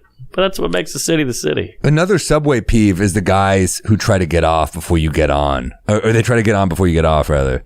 Yeah. Oh, yeah. that's I big. think people are better about that, though, than... I think people are pretty good about that, more than my memory of the past. That seems to be something that's been instilled in people. Yeah. You still have it, Yeah. but there's way less of that than there used to be. It used to be really kind of every man for himself, and I think there's a little bit of that kind of general, collective consciousness of that thing. It isn't as bad to me as it used to be. Since we're doing subways, there's like a huge uptick in people smoking on the trains now. I've Have you all seen noticed that. It's insane. Like when I was a kid, like that would be like an immediate, like cops would jump on you. Yeah. They would beat you. And now it's just a regular thing. It I see never people bothers me. I haven't seen anybody smoking on a train. I see it a good I've amount. seen people get high and kind of like, try to hide it a little bit. Yeah. I haven't Oh. seen like real blatant stuff. I saw a girl, a couple days ago, vaping, which is its own thing. Yeah, that's everywhere. But yeah, I haven't seen anybody smoking on the Vaping train. is Yeah, I kind of. see a I lot don't of vape, but like whenever I'm drunk and around someone But you who's got get it. one, it's You kind of get it. fun because you take a hit and you're like banana walnut. It's kind of fun. It kind of feels God, good. it's Vape disgusting, apologist. man. The whole thing. It's disgusting, but when you're wasted, it does kind of feel good. I don't know. Yeah, well, it's fun to suck in and blow out smoke. It is. It's fun. Yeah. Feel about Showtime on trains. Oh, I mean, hate you know. Showtime. I get it. Does anyone- Totally They're- depends. They're trying to make a living, Completely but depends. I don't understand why do you think you should, like, anybody would give you money when you almost kick them in the face on when Because it works. well, the Because doors it works. are closed There's enough. too. There's enough tourists who are delighted by that. They got their story. Every single one of them that gives them. I'm like, dude, take it, please. I'm happy that you were like getting some cash. Take it on the But- street, not in like a tiny space. But there's some people who are really good, and it's interesting. sure. They're very good. I don't care for the phoning it in mariachi guys. I don't like anybody's phoning it in. But there've been some interesting, like, oh, that's cool. The troops are annoying, but I remember The troops? the dance troupe. Oh! I thought But, you hated the army. But fuck the troops, dude. No, the dance troops when they come on. I remember I bombed a Montreal audition. I was like a young comic, and my heart was broken. I was like, I want to go. It was the year we both thought we both wanted it so bad, and we didn't get it. And I was on the train afterwards, just like hating myself. I'm like, man, my jokes stunk, and I was feeling so low. And a dance troupe came on, and the dude was just in my face, dancing around me, and it broke me. And I started laughing. It actually put me in a good mood. Oh, that's nice. Because when you're that low, you're Success just kind of like, story. you know. I saw a baby crying, and the mom couldn't shut the kid up, and a guy dressed as a clown, which we were all terrified of, but he went up to the baby and did like a balloon animal thing, and then the baby loved it, and the mom was like, here's $20. Thank you. What? Yeah, it was huge. Damn. I'll tell you what's crazy that I could never do ever are the guys, and they're not necessarily that funny, but the commitment and the energy and the talent to go to Washington Square Park, put your little speaker down, get your mic, and just do stand up. Balls. That's Well, fucking comics. balls. Who's the guy? Was it Charlie Barrett? Charlie Barrett? What was his name? Charlie Barrett. Yeah. Yeah. No, not Barrett. Was it Well, Barrett? he was like the Eddie Murphy before Eddie Murphy, right? Yeah, Dave Chappelle. got a No, lot it was from Charlie Barrett who was the guy in Washington Square Park. In the, like 80s, 90s. Is it Barrett? I think it was. I think you're right. I don't think it was Barrett. Am I wrong? And he's dead. He's Yeah. Chappelle said he would study him. Charlie Barnett. Barnett. Yes, So, Barnett. Yeah. But like that is, Balls. I mean, that's just a skill I don't have. Well, you got to be very Not even broad, close. too. And you have to be enthusiastic. Yeah, that's You do have true. to be kind of like you're like broad, crowd pleasery ish. I mean, it's like You got to hit everybody. yeah. Yeah, but he's got some clips online, and you watch, you're like, this guy's funny. He is funny. It's almost like the freestyling, like rap guys. who, like, Yes. go and you're like, whoa, where's that? How are you able to do this? Like, just, It's so cool. I mean, we talk about Marlon Craft a lot because Matt introduced me to a young rapper, and he has so many songs. It's a whole different thing, but you hear these lyrics, and they're like jokes. I mean, the way they have to like put Yeah, together these words, and You ever it's see so that, clever. the old stuff of Biggie? No. Like freestyling, little rap battle, like impromptu type things. Really? And it's just a skill. It's like, holy shit. How Oh, do they dude, do it's that? so How do they witty. Come I up mean, with that shit. Oh, there it is. Check this out. yeah. He's probably like, he's 17. 17. He's not even that big yet.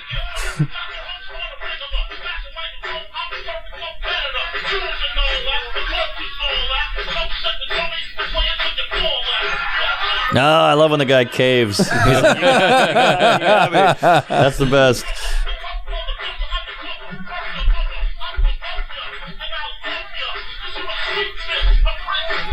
Yeah, that's like a talent that like. Yeah, to that's have the- I mean, incredible. there are people taking 20 minutes to do Wordle. And I mean, it's pretty. But to have the voice, the confidence, the beat, Yeah. like, the wit. I mean, you just have to have everything. It's like race car driving where you have to have such low heart rate because you have to keep thinking of shit and not get panicked. It's incredible. Yeah, I mean that's it's crazy. I've always said, and thank you for bringing this up. I've always said, freestyle rapping is really the same thing as like race car driving. Well, I'm just saying you got to be able to just shut down. Otherwise, you're just like, oh my god, I need another line. What's my next line? And you panic. You have to have just be that confident and. I'm agreeing with you. Oh come on. It's crazy. Tupac and Biggie, they both died at 25. 25? No. Well, how old were they? It's insanely young. How they both died at a crazy young age. He was even younger. How old was he? 24. 24. Whoa, Tupac he had did to a be older. lot. That's insane to have the body of work he had and die at 24. Yeah, and the And body. Pac was 25.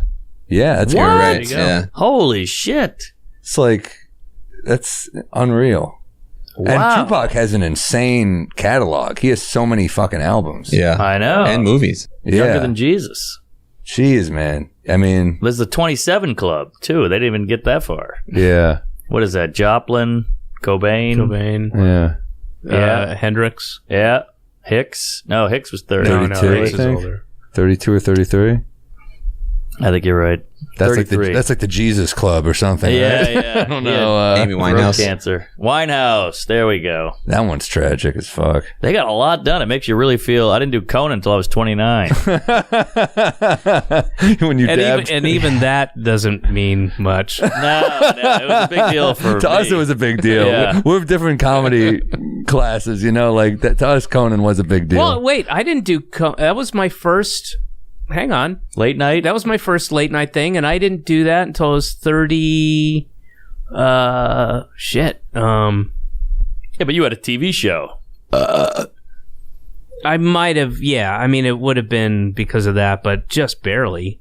Oh, I mean, okay. Did you ever do stand up on late night, or was it always panel? Yeah, I did stand up on, and I Oh, got. wow. In fact, we talked about it because I did my very first stand up set. That wasn't like Evening at the Improv or one of those terrible. I did a couple of those. They were terrible. Oh, really? Wow. Really bad. Really. Do you remember who you were on with? I know John Biner was the Oh, host. yeah. It was Comedy on the Road. I did that twice, and I did Evening at the Improv. I don't remember, but it was they were weird. And anyway, but I did Conan. That was my first like legit late night thing. Pull it up. And Oh, then, that's I don't know if this is it. There's so many. That's panel. but we did one panel after I've done Conan 14 times, and we talked about my. So they cut a bit that had been cleared, and you do it's what it it's like 5 minutes and 12 seconds is what you get, and they cut a whole bit that had been cleared, and then it was one of the last Conan shows before he left, and I think it might have been the one. It was on TBS and it was just him and Andy, and you sit around. And he was kind of apologetic about it, and said, there was some recrimination there, like we cut you, we shouldn't have cut you, but years and years and years and years later, he addressed it. But it was weird because I went on, I started, and then there's a very strange edit that you wouldn't see in TV. You would just never see it, where it's like there's a laugh and then it jump cuts to here going, and another thing is, it's just weird. It was clearly covering something up, but yeah, they cut the first TV appearance. They cut a bit. Damn, that's crazy to cut it that late if they approve it. Yep, they approved it. They knew what the set was. Was it about a fucking Fuck baby? that baby. Yeah.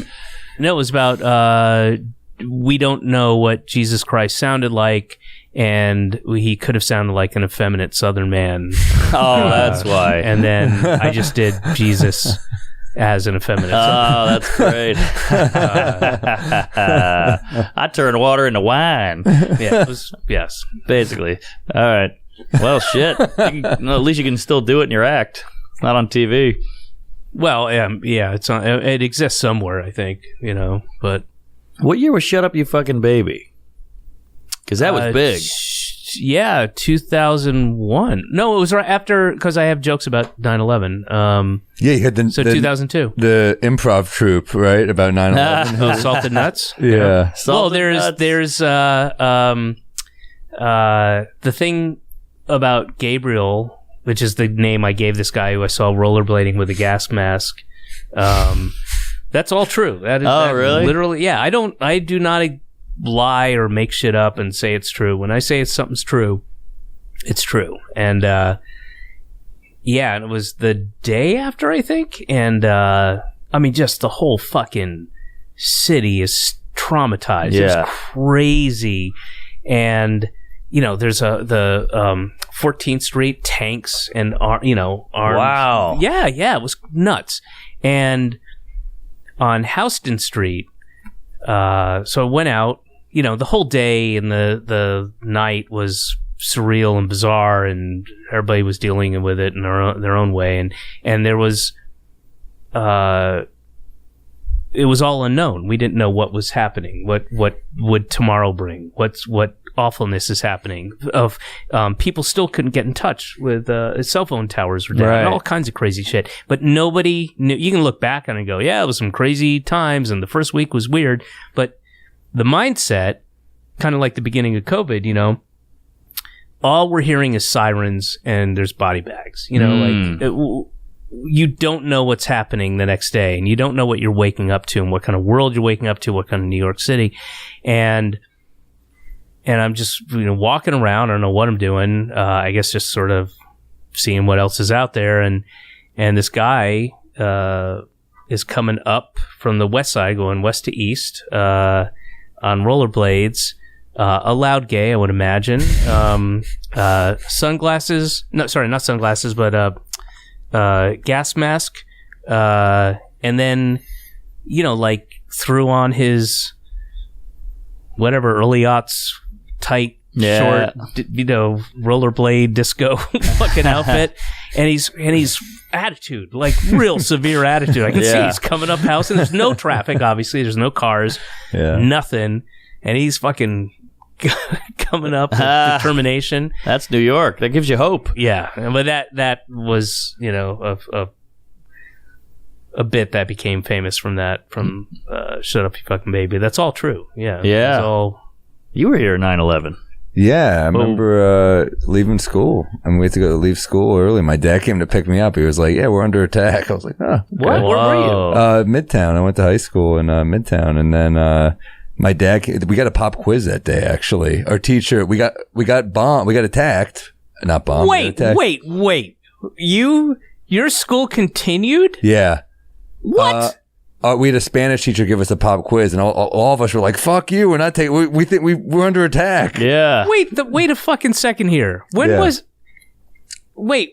How of old day? was I? No, what? Oh, it was the morning. It was one of the early classes. No, we ended up leaving, but it went on for a minute. We didn't know what happened yet, but then there was also, I don't know if people remember. You probably remember. We didn't get cell phone service back then. No. So towers were out. Everything was ours. I was trying to call my parents. We didn't know. I had friends like there was no cell phone service. Yeah, it was, and then I remember my family. We all lined up to donate blood and stuff at hospitals, but they were like, "We're good." Literally every New Yorker's done this. It was a pretty crazy moment. Wow. Oh, I have similar memories of that, you know. And I remember when we did, because I did talk to people that evening, because I remember going up to my roof, and I apparently had this real breakdown, and a girl that was a friend of mine that you know wasn't a girlfriend at the time, used to be able, we were still close. I said, I saved your message. You know, and I was like sobbing and all this stuff, and I think I just sort of lost it after a full day of that stuff. And I mean, I have all kinds of, I'm not gonna go into it now, but the disconnect between, I had a friend who was in Harlem, and the attitude he had in talking to him and what people were experiencing like below 14th Street was just, he might as well have been in Alaska. Right, and right. He's in Harlem. He's in the same borough, same island. And just like asking questions like, you know, my mom would ask, like, hey man, so what's going on? Or, you know, just general questions like, I can't remember, but like, so, I mean, do you guys have electricity, or what's going on? And is anybody hurt? Or, you know, just weird things. Like he's literally up on 125th Street, and it's just a different world down here. It is. It was crazy. Yeah, I watched it from my roof in Chinatown, and when that first tower collapsed, it was the only time in my whole life my knees gave out. I didn't know what that expression meant before, but I fell. Really? I couldn't control that. My dad worked in Times Square, so we saw the second plane hit. So he watched it. That was like the craziest. It was the craziest day. I mean, I think about it's. Thank God you got a great joke. I mean, that shit was part of healing. Like, is laughing in New York. I mean, I think of your bit. I think of like Greg Giraldo's bit about the bachelorette party. I think about the Wu-Tang song Rules. Like, I think about the Spike Lee movie 25th Hour, where we were like, man, that scene with Barry Pepper was like heavy. Remember when Giuliani came out on SNL and said, "We can be funny again"? I think, little shit meant so much. I mean, I think of Mike Piazza's home run. That was like powerful. I mean, it was a crazy time. It was. I feel bad. I was in New Orleans, hungover, freshman at college, came downstairs, and me and my dad had a weird relationship, and I came and he goes, "We got to talk." And I go, shit. And I wrecked the car, and I, puke in the living room, and he's like, "The Twin Towers have been hit." And I was like, "Oh, thank God." Holy shit. I didn't do it. Yeah, it wasn't me. And then I went to college or school, and it was shut down, so I got to go home. So it was kind of nice in Louisiana. Damn. It was nice in Louisiana. Well, it was a break. But then the news started coming out. You saw the people jumping. You saw the smoke. It was wild. You know what? Another thing I'll never forget about September 11th that day is it had been a really exceptionally hot, well, not anymore, but back then it was an exceptionally hot summer. And that day was crystal clear. It was the first cool day for real. Yeah. Like the temperatures had come down to like 70s, and it was night. It was a beautiful day. Beautiful. Couple clouds in the sky. Yeah. It was a nice temperature, and I remember that very well, like, because we had a particularly hot summer. Yeah. And should name this, change it to Flight 93. There we go. The first joke I remember hearing after 9/11, because it was like very heavy atmosphere, was Colin Quinn, and it was like maybe 2 or 3 days after, and he was on a radio, I think he was on Opie and Anthony maybe, and he was like, people were saying like, something told me not to go down there that day, and he was like, the news. God, Colin, always. Galifianakis had a funny one where someone goes, "Where were you on 9/11?" He goes, "What year?" I always loved. Damn. Yeah, were you in with that tough crowd crew? They seemed very intimidating. That Patrice, Nortons, not really. the I mean, I knew them, and there was mutual respect, but that was more of a Comedy Cellar crowd, and I was never really ensconced in that. Yeah. I remember seeing you on Tough Crowd though, and it seemed like, you killed on it. It was You know, the only thing I remember about that was there were jokes about, this will tell you exactly when it was, although I can't tell you right now, but it was when Kobe Bryant was accused of raping the waitress or somebody in Denver, I think. And they were making jokes about the waitress. And that really bothered me. And it's like, it's just a thing, you have your own cutoff points where that's funny, that's not funny. I'll do a joke about that. I'm not going to do a joke about that. But and I don't have many. There are very few things I won't joke about. But like victims, like I'm not going to. This is terrible. Right. What about a 9/11 joke? Fucking tons of them. But that's victims. 9/11. That's in the abstract. I'm not talking about a specific. I didn't go. Hey, you know that motherfucker from Goldman Sachs who died? Fuck that dude. Listen to this. No, I mean those are, and they're not jokes about people dying so much. Although I do remember that joke. Now I haven't thought about it in 20 plus years. All but right. The thing about the New York casino and the people who went to the New York or were at the New York casino during 9/11 in Las Vegas, being like I can relate. That's good. I can't remember what the thing was, but that's a funny angle. Well, hey, geez. I mean, brought it around full circle with the paper plane, 9/11. Yeah, well, thank you so much for coming on, man. We really appreciate it. I'm not done. Oh, really? Listen, we still got a little bit of paper plane. All right. Can I do a rec, man? I never do rec. Do a rec, Oh, please. hit me. Station 11 was my favorite show of like 2021. Oh, yeah, that was great. That was a great show. Really, really good. Yeah. I don't even know what platform it was on, but it was amazing. It was HBO, right? I think so. Okay. HBO or HBO Max? Was that about a pandemic? Yes. Yes. And it was made really free. fucking good, man. That By was the way, great. you've got a computer. I don't know what show it's on. You're fucking there. I'm drunk. Are you? No. Okay. Yeah, I did not, I didn't know anything about I gotta watch it. the source material. I didn't know. I just, I did my stuff and that was it. And, it was beautiful. And those last 2 episodes, I was fucking balling. Yeah. Those gotta last watch 2 it. episodes. And Hamesh Patel, how did he not get the Emmy? Yeah. I mean, Did they there's have the so Emmys many that good year? people in there, but he's fucking great. Yeah. No, he's just great.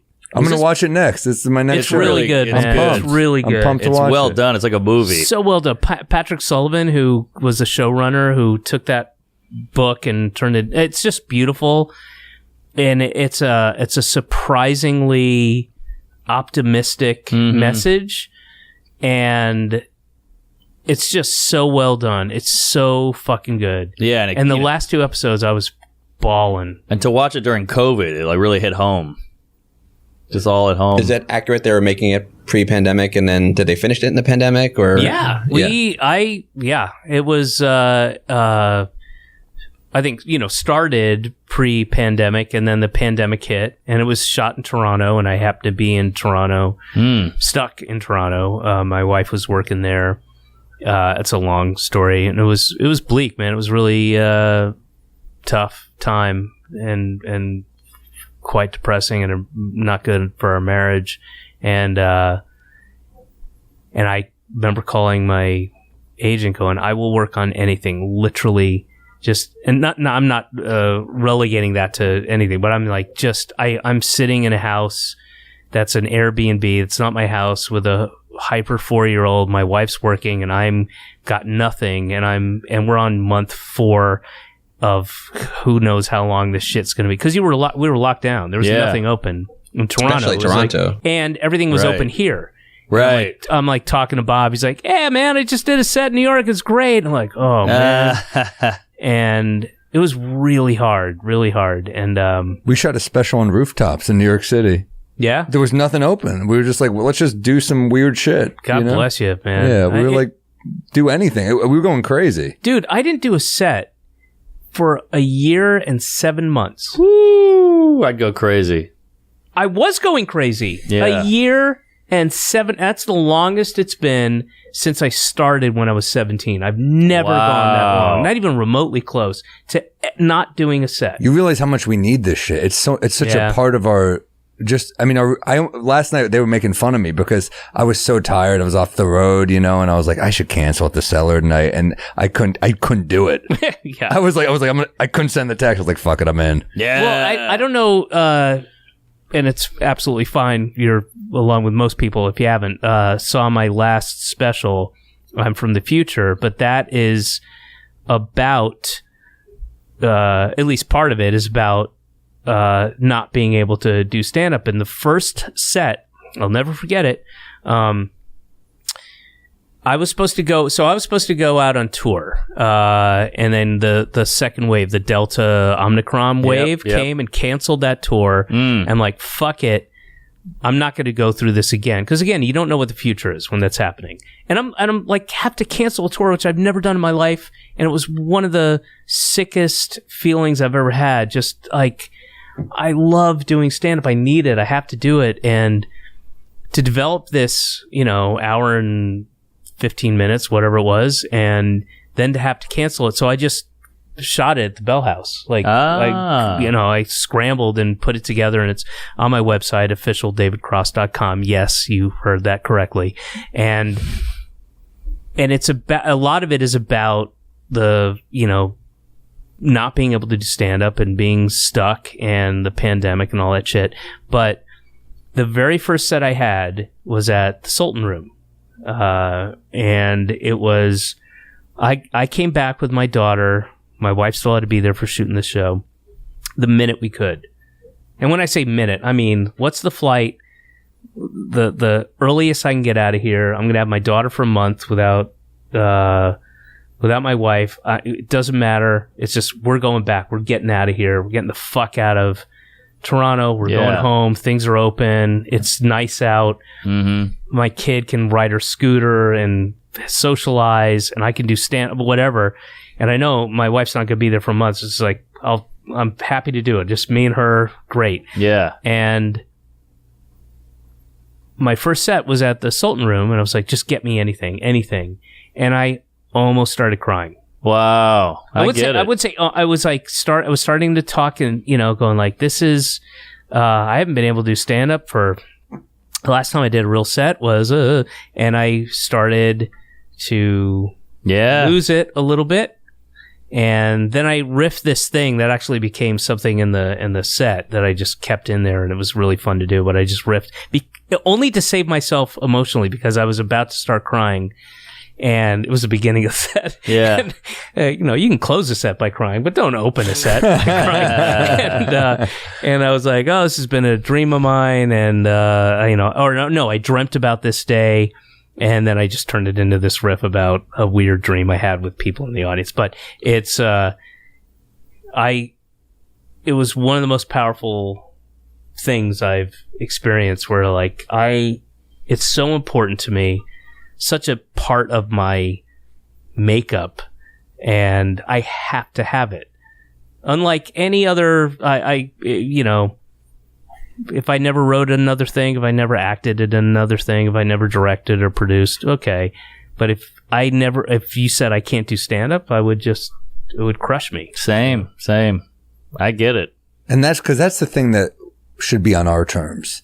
Like the other stuff is like you got cast in this, right? Stand-up's on our terms. So it's like loss of all control. Dude, that was a big part of it was, because there were a couple periods where I would say something or do something and I thought, okay, I'm going to be blacklisted, or, this is pre-cancel culture, but I'm not going to get to work. I'm going to be difficult to work with, whatever. People aren't going to hire me. And I would always in the back of my head go, okay, I can always do stand-up. Right. I always will do stand-up. And Sam, you're right. It was not in our control, and that was a real fucking, gut punch. Like, you can't. I mean, I can't even. And my wife was like, just go find somewhere to go, like in an encouraging way. Like, go to Alberta for the week and go to Vancouver, whatever. And I got online, and everything's closed all across Canada, and there was no going back and forth because there was a 14-day quarantine because Canada was locked down. Damn. What was called stay-at-home orders, and Brutal. it was brutal. Canada was rough. It was, Well, I mean, it was rough here too. I mean, it no, wasn't but as dude, rough. this was was worse. opening. This was New York was opening up. Vanderbilt Avenue had the open streets thing, and there's like 5 lanes, and the median, and it's like shut to traffic, and all the people are out there. The whole community's bringing tables out there, and they're sharing food, and kids are running around on their scooters and shit like that. And in Toronto, you're locked down Yeah. Fuck. with way less of the numbers that Right. It was. I mean, I remember the first set I had back. I did the Cellar and Gotham Comedy Club the first night, and Jerry Seinfeld wanted to be the first person on stage. He was like, "I want to go on before the host. Like, this is meaningful to me." He was emotional too. You'd see tears in his eyes. I was like, "Holy shit, Jerry's tearing up. This is pretty historic." It was like press from the New York Post there. And Jerry, wow, what a coincidence! but Jerry, to his credit, there was a big plastic barricade between him and the stage. He goes, "What is this?" And they were like, "Well, this is to protect you guys." He's like, "This isn't comedy." And they moved it. So there was no barricade ever at Gotham because Jerry was like, What the hell?" Yeah. 67 people died. It was a bloodbath. But Jerry got to feel alive on stage. And that's what matters. Comedians in clubs killing guests. Damn. Well, thank you guys so yeah. much. No, you were Thank awesome, you, man. man. Thanks for Yeah, doing thanks. this. See David Cross, officialdavidcross.com. All You over can the see his road. tour all over the country. Not Toronto. No, I'm kidding. You're going to Toronto. I'll be in Toronto for sure. Danforth. Yeah, always. Yeah. Look at all those dates. Matt, can you read some of them That's out loud? Yeah, That's sure. the We beginning. got San Francisco on the 22nd of March. We have One of my favorite Austin, cities. Texas after that, Houston after that, Great. Dallas after that, April 1st in New Orleans, and then St. Louis, Chicago, Illinois, Knoxville, Tennessee. Wait, Chicago, Illinois? That's not right. It should be Chicago, Kentucky. That's a mistake on our end. I'll fix that up. We got Knoxville, and just go to the site to see more. Yeah. there's- All right. Good stuff. Check out David it. Cross. Check out his old stuff, his new tour. Go nuts. Where you at, Sam? Vancouver, Seattle, Portland. We had a night in Portland. That should be great. Salt Lake City, AC, Royal Oak, Minneapolis, added in Boston, New Haven, Madison. Those are all great. I'm looking at those are all great rooms, I'm man. pumped, man. Yeah. Miami, Wilbur, right? Orlando, DC, Atlanta, everything. Where are go you to in Atlanta? Tabernacle? Oh, wow. That's big. Yeah. That's a big deal. I'm pumped, man. Yeah, that's samuel.com/shows. Check it out. I got all mine up here. Hawaii, then Spokane, then Rochester, Miami, Appleton. Who's routing you? This is It's fucking- horrible. This It's horrible routing is routing. terrible. I Well, know. he's gearing up for a special, so he's doing clubs and I'm he's doing and the small But clubs. the routing. Wow. I mean, the places are fine, but to go from that place to that place Well, to I that come place back to that New York place. every time in the middle. I never go straight Yeah, from it's- gig to gig. It's not necessary. Do you have to feed your fish or what? Get somebody to do that. I like Nah. to come back. His tank's only got plates in it anyway. He's good. Yeah, tell my agent, will you? Jesus Hawaii to Maine to Spokane to Austin I know. to Alberta I just did to literally Miami. Tacoma, New York, Spokane. I was like, kill me. Yeah, it's a 6-hour flight. It's a bitch. You got to connect a lot of times. But yeah, come on out. MarkNormanComedy.com. Loud Gaze. We're really doing it. Thanks.